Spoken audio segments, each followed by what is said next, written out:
একটি আমল আছে যে আমলের বিনিময়ে আল্লাহ তাআলা ব্ল্যাঙ্ক চেক দিবেন। ব্ল্যাঙ্ক চেক তো বুঝি আমরা, ফিগার আপনি বসায় নেবেন, স্বাক্ষর উনি করে দিয়েছেন, অ্যাকাউন্টে টাকার অভাব নাই, তুমি ফিগার বসায় নাও। একটা আমলের বিনিময়ে শুধু কোরআনে আল্লাহ তাআলা বলেছেন আখিরাতে বান্দাকে আল্লাহ ব্ল্যাঙ্ক চেক দিবেন। একটি আমল, অনলি একটি আমল। বলবো সেটা? আল্লাহ বলেছেন ইন্নামা ইউওয়াফাস সাবিরুনা আজরাহুম বিগাইরি হিসাব।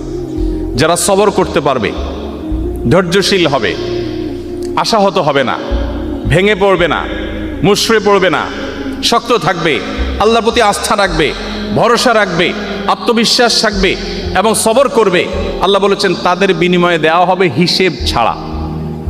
হিসেব ছাড়া। আপনি যদি ইসলামে আসেন, আপনি যদি ইসলামটাকে বোঝার চেষ্টা করেন, আপনি যদি ইসলামটাকে মানার চেষ্টা করেন, তখন আপনার ক্যারিয়ারটাকে আপনি দারুণভাবে এনজয় করবেন। আপনার প্রমোশন হলো না, ক্যারিয়ারে আপনার প্রমোশন হলো না, আপনি খুব সৎ অফিসার কিন্তু প্রমোশন হলো না। বেঈমানের কাছে কোনো সান্ত্বনা আছে? যার আখিরাতের প্রতি বিশ্বাস নেই তার কাছে কোনো সান্ত্বনা আছে? আমি একজন সৎ মানুষ বাট প্রমোশন হয় নাই, মানে এর চেয়ে বড় ট্র্যাজেডি আর কি হতে পারে? আপনার কাছে তো এর চেয়ে কষ্টের কিছু, আপনি শেষ হয়ে যাবেন ভিতরে ভিতরে কুরে কুরে। তার কোনো সান্ত্বনা আছে?